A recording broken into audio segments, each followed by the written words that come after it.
నమస్తే, welcome to burning issue. Andhra Pradesh రాజకీయ ముఖ చిత్రంపై చెరగని సంతకమైన పదవుల కోసం నాయకులు వెంపర్లాడే ఈ రోజుల్లో ఆ పదవులు గడ్డిపోచల్లా విసిరేసిన త్యాగశీల ఆయన. నమ్మిన సిద్ధాంతం కోసం, తన సామాజిక వర్గ హక్కుల కోసం జీవితాన్నే పణంగా పెట్టిన ఒక పోరాట యోధుడు నేల కొరిగాడు. కాపు ఉద్యమ కెరటం మాజీ మంత్రి ముద్రగడ పద్మనాభం ఇక లేరు. కొంతకాలంగా అనారోగ్యంతో హైదరాబాద్లో చికిత్స పొందుతున్న ఆయన తుదిశ్వాస విడిచారు. ఆయన మరణ వార్తతో ఏపీ రాజకీయ సామాజిక వర్గాల్లో తీవ్ర విషాదం నెలకొంది. తూర్పుగోదావరి జిల్లా కిర్లంపూడిలో ఒక సామాన్య రైతు కుటుంబంలో పుట్టి రాష్ట్ర రాజకీయాల్నే శాసించే స్థాయికి ముద్రగడ ఎలా ఎదిగారు? ఎన్టీఆర్ క్యాబినెట్లో మంత్రిగా పనిచేసిన ఆయన ఆ తరువాత కాపు రిజర్వేషన్ల ఉద్యమానికి ప్రధాన ముఖ చిత్రంగా ఎలా మారారు? ప్రభుత్వాలనే గడగడలాడించిన ఆయన ఆమరణ నిరాహార దీక్షలు రాష్ట్ర రాజకీయాలను కుదిపేసిన 2016 తుని కాపు గర్జన, రత్నాచల్ ఎక్స్ప్రెస్ దహనం, ఆ తర్వాత చోటు చేసుకున్న సంచలనాలు ఏంటి? ముఖ్యమంత్రులకు ఆయన రాసిన బహిరంగ లేఖల వెనుక ఉన్న ఆంతర్యం ఏంటి? 4 దశాబ్దాల పాటు ఏపీ రాజకీయాల్లో తనదైన ముద్ర వేసిన Mudragada Padmanabham untold హిస్టరీపై prime 9 burning issue.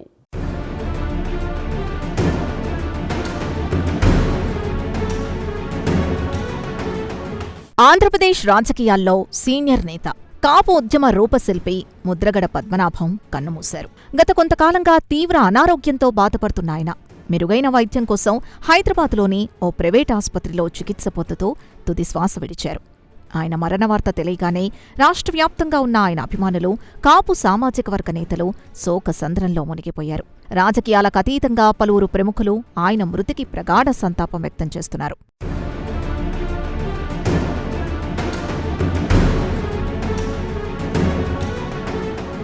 Kakinada జిల్లా కిర్లంపూడిలో ఒక సామాన్య రైతు కుటుంబంలో ముద్రగడ పద్మనాభం జన్మించారు. చిన్ననాటి నుంచే ఆయనకు సామాజిక స్పృహ ఎక్కువ.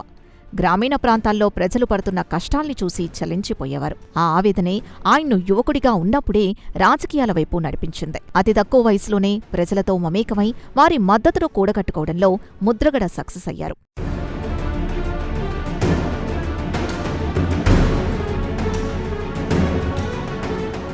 ముద్రగడ రాజకీయ ప్రస్థానం 1978లో ప్రారంభమైంది. ఆ ఏడాది జరిగిన అసెంబ్లీ ఎన్నికల్లో జనతా పార్టీ తరపున ప్రత్తిపాడు నియోజకవర్గం నుంచి ఆయన తొలిసారి ఎమ్మెల్యేగా గెలుపొంది రాష్ట్ర రాజకీయాల్లో తనకంటూ ఒక పేజీని లిఖించుకున్నారు. ఆ తర్వాత పలు దఫాలు శాసనసభకు, లోక్సభకు ఎన్నికై తిరుగులేని ప్రజానాయకుడిగా ఎదిగారు. ప్రజలతో నేరుగా మాట్లాడడం, వారి సమస్యల్ని అసెంబ్లీ వేదికగా ప్రభుత్వాల దృష్టికి తీసుకెళ్లడం ముద్రగడ నైజంగా మారిపోయింది.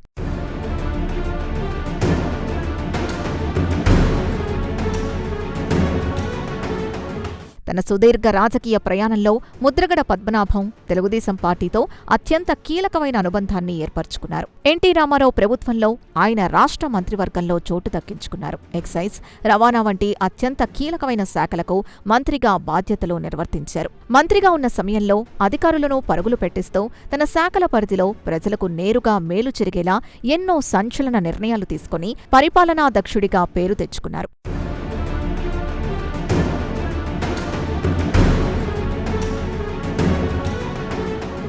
రాజకీయాల్లో పదవి దక్కితే దాన్ని వదులుకోవడానికి ఎవరూ ఇష్టపడరు. కాని ముద్రగడ రూటే సపరేటు. తన మనసుకు నచ్చని నిర్ణయం ప్రభుత్వం తీసుకున్నా, తన వర్గానికి అన్యాయం జరుగుతోందని భావించిన క్షణాల్లో మంత్రి పదవులకు రాజీనామా చేసి సంచలనం సృష్టించిన చరిత్ర అయింది. పదవుల కంటే తన ఆత్మగౌరవం, ప్రజల పక్షాన నిలబట్టమే ముఖ్యమని ఆయన బలంగా నమ్మారు. అదే ఆయన్నొక మహా ఉద్యమానికి నాయకుణ్ణి చేసింది. రాజకీయంగా ప్రభావితం చేసినటువంటి నాయకుడు, అనేక ఉద్యమాల్ని నిర్మించి ప్రజలందరితో మమేకమైనటువంటి నేత, అన్నిటికంటే మించి పార్టీ రహితంగా అందరూ ఇష్టపడేటువంటి నాయకుడు శ్రీ ముద్రగడ పద్మనాభం గారు పరమపదించటం ఈ ప్రాంతవాసులకు మాత్రమే కాదు, రాష్ట్రంలో అన్ని ప్రాంతాల వారికి కూడా ఎంతో బాధ కలిగించేటువంటి అంశం. నిజాయితీపరుడుగా, నమ్మిన సిద్ధాంతానికి కట్టుబడి ఉండేటువంటి వ్యక్తిగా, అన్నిటికంటే మించి నిరంతరం ప్రజలతో ఉండేటువంటి నాయకుడిగా ఆయన చేసిన సేవలు కానీ, ఎమ్మెల్యేగా, మంత్రిగా, పార్లమెంటు సభ్యునిగా ఆయన అందించినటువంటి విశేష సేవలు ఈ రాష్ట్రానికి ఆదర్శప్రాయం అనేటువంటి మాటను కూడా ఈ సందర్భంగా తెలియజేస్తూ అనేక పోరాటాలందు ఆరితేరిన యోధుడు లాంటి శ్రీ ముద్రగడ పద్మనాభం గారు ఈరోజు మన ముందు లేకపోవడం అనేది అందరికీ కూడా బాధ కలిగించే అంశం.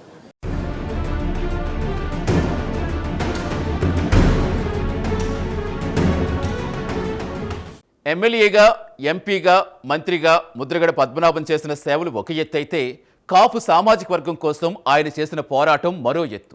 అసలు ముద్రగడ కాపు రిజర్వేషన్ల ఉద్యమాన్ని ఎందుకు భుజానికెత్తుకున్నారు? జీవో నెంబర్ 30 చుట్టూ ఉన్న ఆ చారిత్రక నేపథ్యం ఏంటి? కిర్లంపూడిలో ఆయన ఇల్లు ఒక ఉద్యమ కేంద్రంగా ఎలా మారింది? కాపు, బలిజ, తెలగ, ఒంటరి వర్గాలను ఏకం చేసి ఆయన నడిపిన ఆ మహాసంగ్రామం ఏపీ రాజకీయాలు ఎలా మలుపు తిప్పింది? Let's continue.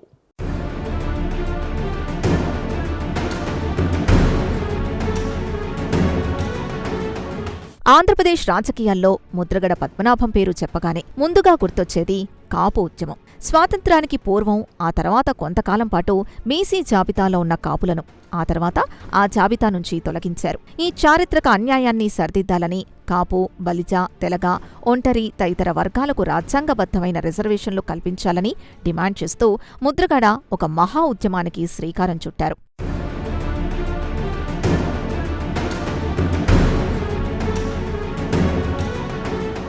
తన సామాజిక వర్గం విద్య, ఉద్యోగ రంగాల్లో తీవ్రంగా వెనకబడుందని, వారికి రిజర్వేషన్లు కల్పిస్తేనే సామాజిక న్యాయం జరుగుతుందని ఆయన బలంగా వాదించారు. ఈ ఒక్క డిమాండ్తో ఆయన రాష్ట్రవ్యాప్తంగా ఉన్న కాపు సామాజిక వర్గాన్ని ఏకం చేయగలిగారు. ముద్రగడ పిలుపునిస్తే చాలు లక్షలాది మంది రోడ్ల మీదకొచ్చే పరిస్థితి ఉండేది. కులాలకు అతీతంగా పేదరికమే గీటురాయిగా రిజర్వేషన్లుండాలన్నది ఆయన ప్రాథమిక వాదన.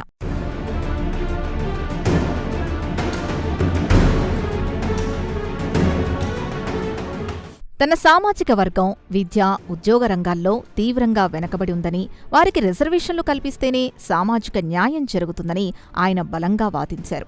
ఈ ఒక్క డిమాండ్తో ఆయన రాష్ట్రవ్యాప్తంగా ఉన్న కాపు సామాజిక వర్గాన్ని ఏకం చేయగలిగారు. ముద్రగడ పిలుపునిస్తే చాలు లక్షలాది మంది రోడ్ల మీదకొచ్చే పరిస్థితి ఉండేది.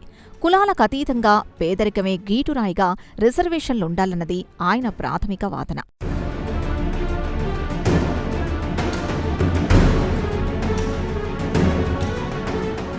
రిజర్వేషన్ల సాధన కోసం ముద్రగడ ఎంచుకున్న మార్గం ఉద్యమం. నిరాహార దీక్షలు, మహాధర్నాలు, పాదయాత్రలు, ప్రభుత్వాలతో చర్చలు, ఇలా అనేక రూపాల్లో ఆయన ఉద్యమాన్ని ముందుకు నడిపించారు.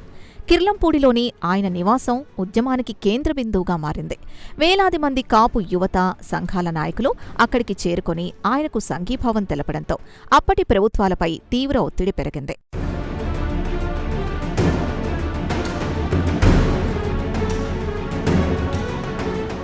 తన డిమాండ్ల సాధన కోసం ముద్రగడ పద్మనాభం పలుమార్లు ఆమరణ నిరాహార దీక్షలకు దిగారు. తన ప్రాణాలు పోయినా సరే జాతికి న్యాయం జరగాలన్న ఆయన పట్టుదల చూసి ప్రభుత్వాలు సైతం దిగిరావాల్సిన పరిస్థితి ఏర్పడింది. ఆయన దీక్షకు కూర్చున్నారంటే రాష్ట్రంలో లా అండ్ ఆర్డర్ పరిస్థితి ఎలా మారుతుందోనని పోలీస్ యంత్రాంగం వణికిపోయేది. అంతటి బలమైన మాస్ ఫాలోయింగ్ ని ఆయన తన ఉద్యమాల ద్వారా సంపాదించుకున్నారు.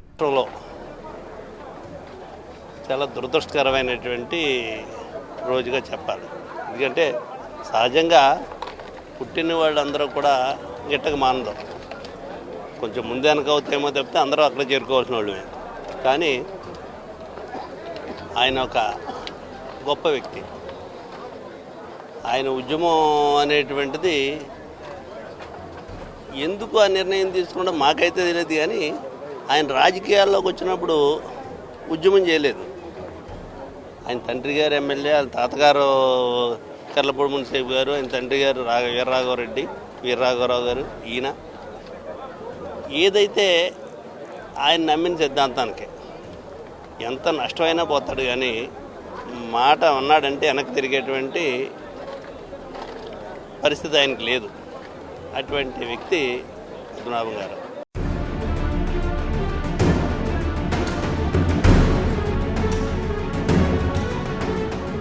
ఉద్యమం కోసం ముద్రగడ కేవలం తనను తాను మాత్రమే అంకితం చేసుకోలేదు. తన కుటుంబాన్ని సైతం ఆ పోరాటంలో భాగస్వాముల్ని చేశారు. ఆయన సతీమణి పద్మావతి సైతం ఆయనతో పాటు ఆమరణ నిరాహార దీక్షల్లో కూర్చున్న సందర్భాలు అనేక ఉన్నాయి. కుటుంబం మొత్తం ప్రాణాల్ని పణంగా పెట్టి పోరాడుతూ ఉండడంతో కాపు సామాజిక వర్గంలో ముద్రగడ పట్ల ఒక దేవుడిలాంటి ఇమేజ్ క్రియేట్ అయింది. ఎథిక్స్తో పనిచేసే వ్యక్తి, డబ్బు కోసం ఆశించిన వ్యక్తి, ఉన్న ఆస్తులు దారదత్తం చేసి జననాయకుడిగా మిగిలిన వ్యక్తి. అది అనుబంధం. రెండోది ఏంటంటే రాజకీయాల్లో ఆయన చూసి నేను చాలా నేర్చుకున్నాను. ఎందుకంటే డబ్బు అనేది రాజకీయాల్లో సంపాదించకూడదు. 10 మంది సాయం చేయడానికి భగవంతుడు మనకి పదవి ఇచ్చాడు కాబట్టి ఆ ప్రజలు ఎవరైతే ఎన్నుకున్నారో ప్రజల కోసం మనం ఉండాలని తెలియజేసిన వ్యక్తి ముద్రగడ పద్మనాభం గారు. మా పార్టీలో ట్రావెల్ చేయడానికి నేను ఆయన ఆహ్వానించడం జరిగింది.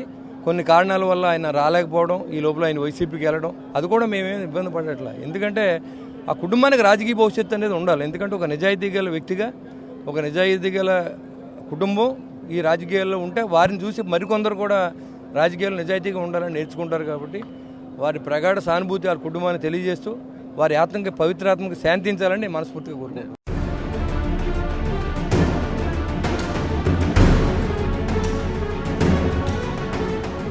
ఉద్యమం శాంతియుతంగా సాగుతున్నంత కాలం అంతా బాగానే ఉంది. కానీ 2016 జనవరి 31 ఆ తేదీ ఆంధ్రప్రదేశ్ చరిత్రలో ముద్రగడ జీవితంలో ఒక చీకటి రోజుగా మిగిలిపోయింది. కాపు రిజర్వేషన్ల సాధన కోసం తునిలో చేపట్టిన కాపు గర్జన సభ ఊహించని విధంగా హింసాత్మకంగా మారింది. రత్నాచల్ ఎక్స్ప్రెస్కు నిప్పు పెట్టడం, పోలీస్ స్టేషన్ల దహనం, ఈ ఘటనలు దేశవ్యాప్తంగా సంచలనం సృష్టించాయి. అసలు ఆ రోజు తునిలో ఏం జరిగింది? ఆ హింస వెనుక ఉన్న కుట్ర ఏంటి? ఆ తరువాత ముద్రగడ ఎదుర్కొన్న విమర్శలేంటి? చూద్దాం.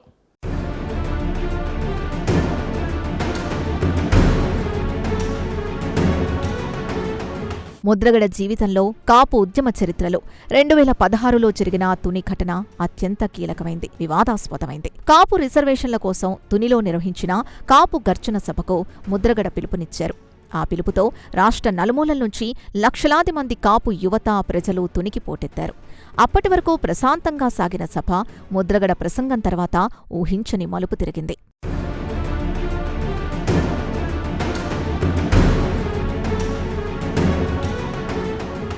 సభ అనంతరం కొందరు ఆందోళనకారులు రైల్వే ట్రాక్పైకి చేరుకున్నారు. అదే సమయంలో అటుగా వస్తున్న రత్నాచల్ ఎక్స్ప్రెస్ రైలును అడ్డుకొని దానికి నిప్పు పెట్టారు. అలాగే తుని రూరల్ పోలీస్ స్టేషన్పై పోలీస్ వాహనాలపై దాడులు జరగడంతో రాష్ట్రవ్యాప్తంగా ఉద్రిక్త పరిస్థితులు నెలకొన్నాయి. గంటల వ్యవధిలోనే తుని అగ్నిగుండంగా మారింది. ఈ ఘటన దేశవ్యాప్తంగా సంచలనంగా మారింది.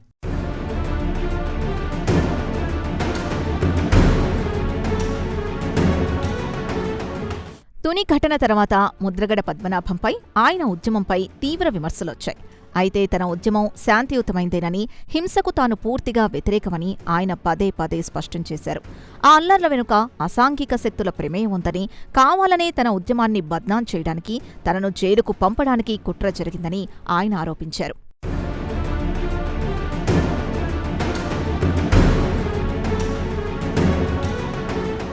తుని ఘటన తర్వాత అప్పటి ప్రభుత్వం ముద్రగడపై ఉక్కుపాతం మోపింది. కిర్లంపూడిలోని ఆయన నివాసాన్ని వందలాది మంది పోలీసులతో దిగ్బంధించింది.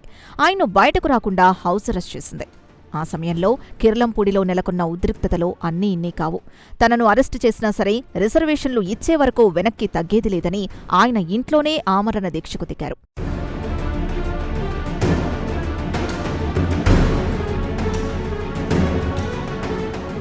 ముద్రగడ దీక్షతో ఆయన ఆరోగ్యం క్షీణించడంతో పోలీసులు బలవంతంగా తలుపులు బద్దలు కొట్టి ఆయన్ను రాజమండ్రి ఆస్పత్రికి తరలించారు. ఆస్పత్రిలోనూ ఆయన తన పోరాటాన్ని ఆపలేదు. తనకు పెట్టిన సెలైన్లను పీకేసి వైద్యం తీసుకోవడానికి నిరాకరించి ప్రభుత్వానికి ముచ్చెమటలు పట్టించారు. ఆ సమయంలో కాపు సామాజిక వర్గం మొత్తం ముద్రగడకు అండగా నిలబడింది. నీతి నిజాయితీకి నిలువెత్తు నిదర్శనం. అటువంటి వ్యక్తి ఈ రకంగా హాస్పిటల్లో మృతి చెందడం మా అందరికీ బాధాకరం. ప్రత్యేకించి కాపు, తెలగ, బలిజ, ఒంటరి కులాలకి తీరని లోటు. ఎందుకంటే ఆ సామాజిక వర్గ ప్రయోజనాల కోసం నిరంతరం పోరాడినటువంటి వ్యక్తి మరి వారి పోవడం అనేది చాలా బాధాకరం. అనేక రాస్తారోకులు, తన కుటుంబాన్ని సైతం పణంగా పెట్టి అనేక దీక్షలు, కాపు సామాజిక ప్రయోజనాలు, అలాగే నియోజకవర్గంలోని ప్రయోజనాలు కూడా ఆయన అనేక సందర్భాలు దీక్షలు చేసే సందర్భం మీ అందరికీ తెలుసు. అటువంటి వ్యక్తి పోవడం చాలా బాధాకరం. భగవంతుడు ఆయన కుటుంబానికి, ఆయనకి ఆత్మగతి కలగాలని ప్రార్థిస్తున్నాం.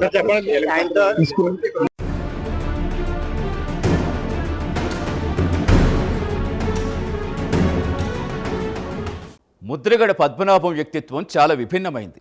ఆయన మనసులో ఏముంటే అది కుండ బద్దలు కొట్టినట్టు చెప్పే రకం. ముఖ్యమంత్రులకు ఆయన రాసే బహిరంగ లేఖలు ఏపీ రాజకీయాల్లో ఎప్పుడు ఒక సెన్సేషనే. చంద్రబాబు నాయుడు అయినా జగన్మోహన్ రెడ్డి అయినా తప్పు జరిగితే తన లేఖల ద్వారా కడిగి పారేయటం ఆయన స్టైల్. తన పట్టుదల కోసం చెప్పులు వేసుకోకుండా తిరిగిన ఆయన నైజం, తన పేరు మార్చుకుంటానని చేసిన శపథం. ఈ వివాదాల వెనుక ఉన్న ముద్రగడ అసలు క్యారెక్టర్ ఏంటి? Let's continue.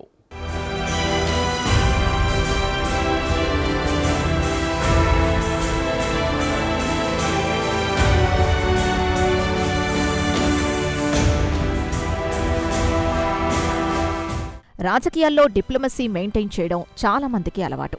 కానీ ముద్రగడ పద్మనాభం రూటే సెపరేటు. ఆయన నేరుగా మాట్లాడే స్వభావం కలిగిన నాయకుడు. ముఖ్యమంత్రులకు, ప్రభుత్వ పెద్దలకు ఆయన రాసే బహిరంగ లేఖలు ఎప్పుడూ సంచలనమే. అత్యంత ఘాటైన పదజాలంతో సూటిగా ప్రశ్నిస్తూ ఆయన రాసే లేఖలు రాజకీయ వర్గాల్లో తీవ్ర చర్చనీయాంశమయ్యేవి.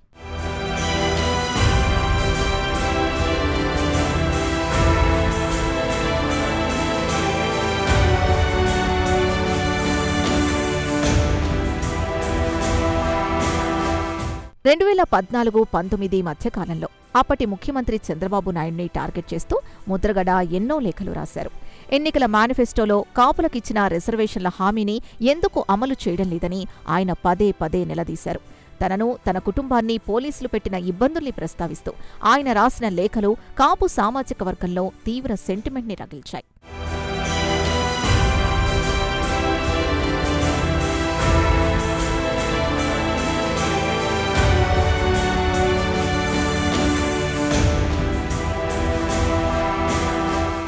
ముద్రగడ పద్మనాభం పట్టుదలకు మారుపేరు. తాను అనుకుంది సాధించే వరకు వెనక్కి తగ్గే రకం కాదు.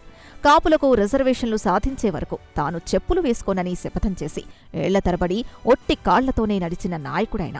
ఆయన పట్టుదల్ని చూసి అభిమానులు ఆరాధిస్తే, విమర్శకులు మాత్రం దాన్ని ఆయన మొండితనంగా అభివర్ణించారు.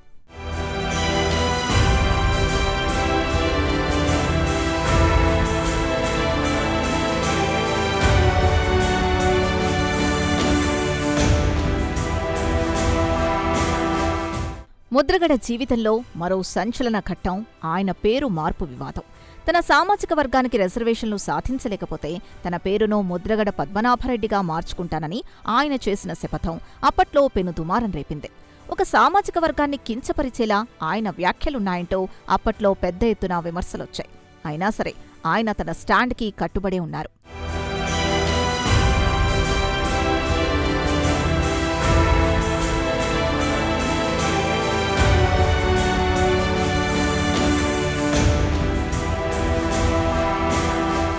ముద్రగడ పోరాట పటిమను చూసి ఆరాధించే అభిమానులు రాష్ట్రంలో లక్షల్లో ఉన్నారు. అదే సమయంలో ఆయన ఉద్యమ విధానాల్ని, రాజకీయ నిర్ణయాల్ని తప్పుపట్టే విమర్శకులు కూడా అంతే స్థాయిలో ఉన్నారు. అయితే విమర్శల్ని ఆయన ఏనాడూ పట్టించుకోలేదు. దాదాపు 4 దశాబ్దాలకు పైగా సాగిన ఆయన రాజకీయ ప్రస్థానంలో ఎన్నో ఆటుపోట్లు ఎదురైనా తన నమ్మకాల కోసం నిలబడిన నాయకుడిగా ఆయన చరిత్రలో నిలిచిపోయారు.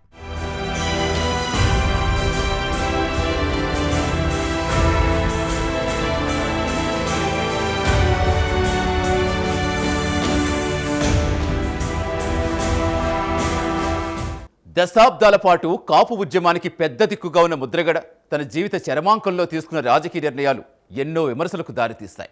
2024 ఎన్నికలకు ముందు ఆయన వైఎస్ఆర్ కాంగ్రెస్ పార్టీలో చేరటం, పవన్ కళ్యాణ్ టార్గెట్ చేస్తూ విమర్శలు చేయటం సొంత సామాజిక వర్గంలో తీవ్ర వ్యతిరేకత మూటకట్టుకులా చేస్తాయి. ఆ తర్వాత ఆయన అనారోగ్యం బారిన పడ్డం, ఇప్పుడు శాశ్వతంగా కన్నుమూయటం. ముద్రగడ చివరి రోజుల్లో జరిగిన పరిణామాలేంటి? ఆయన మిగిల్చిన లెగసీ ఏంటి? ముగింపులో చూద్దాం.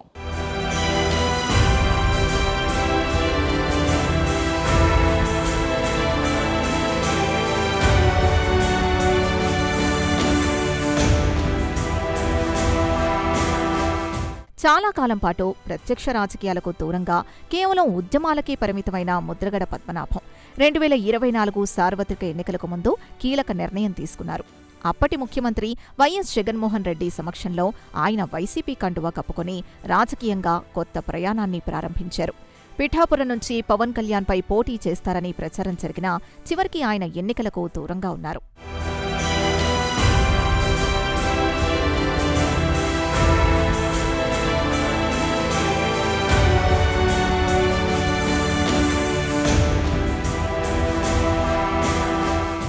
వైసీపీలో చేరిన తర్వాత ముద్రగడ పద్మనాభం జనసేన అధినేత పవన్ కళ్యాణ్ను టార్గెట్ చేస్తూ తీవ్ర విమర్శలు చేశారు. పవన్ విధానాల్ని తప్పుపడుతూ ఆయన రాసిన లేఖలు కాపు సామాజిక వర్గంలోనే తీవ్ర విభజనకు దారితీశాయి. దశాబ్దాల పాటు కాపుల కోసం పోరాడిన ముద్రగడ చివరి దశలో ఒక పార్టీకి కొమ్ము కాస్తూ సొంత వర్గ నేతనే విమర్శించడం పట్ల ఆయన అభిమానులు సైతం తీవ్ర అసంతృప్తి వ్యక్తం చేశారు.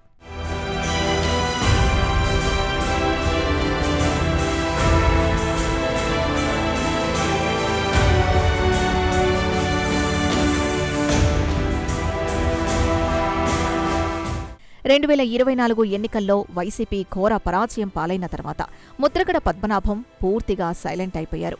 రాజకీయ పరిణామాలపై ఎక్కడా స్పందించలేదు. అదే సమయంలో ఆయన తీవ్ర అనారోగ్యానికి గురయ్యారు.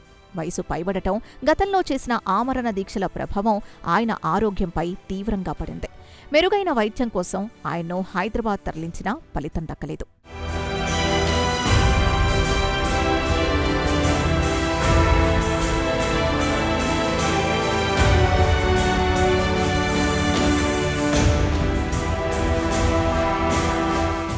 ముద్రగడ రాజకీయ జీవితాన్ని ఒకసారి సింహావలోకనం చేసుకుంటాయి. చివరి దశలో తీసుకున్న నిర్ణయాలు వివాదాస్పదమైన ఆయన చేసిన పోరాటాల్ని ఎవరూ తక్కువ అంచనా వేలేరు.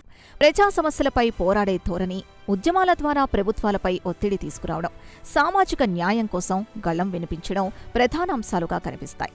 ఒక సామాన్య ఎమ్మెల్యే స్థాయి నుంచి రాష్ట్ర రాజకీయాల్ని శాసించే ఉద్యమ నేతగా ఆయన ఎదిగిన తీరు భవిష్యత్ తరాలకు ఒక కేస్ స్టడీ లాంటిది.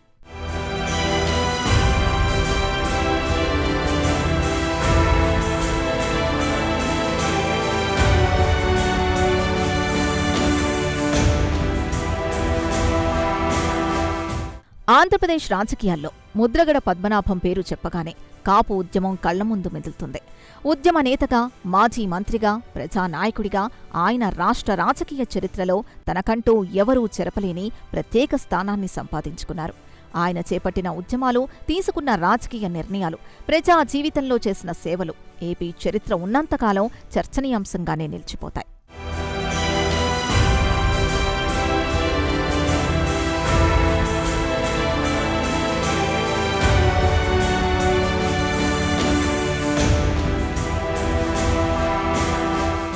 నాయకులు వస్తూ ఉంటారు, పోతూ ఉంటారు. కానీ కొందరు మాత్రమే ప్రజల గుండెల్లో శాశ్వతంగా నిలిచిపోతారు. ముద్రగడ పద్మనాభం కూడా ఆ కోవకు చెందిన నాయకులే. చివరి రోజుల్లో ఆయన తీసుకున్న నిర్ణయాలతో కొందరు విభేదించవచ్చు. కానీ దశాబ్దాల పాటు ఒక సామాజిక వర్గం హక్కుల కోసం ఆయన చేసిన నిస్వార్థ పోరాటం ఎవ్వరూ కాదనలేరు. లాఠీ దెబ్బలకు, కేసులకు భయపడకుండా ఆవరణ దీక్షలతో ప్రాణాలు సైతం పణంగా పెట్టి ఆయన చేసిన పోరాటం కాపు సామాజిక వర్గ చరిత్రలో సువర్ణాక్షరాలతో లిఖించబడుతుంది. ముద్రగడ భౌతికంగా మన మధ్య లేకపోవచ్చు, కానీ ఆయన రగిల్చిన ఉద్యమ స్ఫూర్తి, ఆయన వేసిన రాజకీయ ముద్ర ఆంధ్రప్రదేశ్ గడ్డపై ఎప్పటికీ చెరిగిపోదు. జోహార్ ముద్రగడ పద్మనాభం.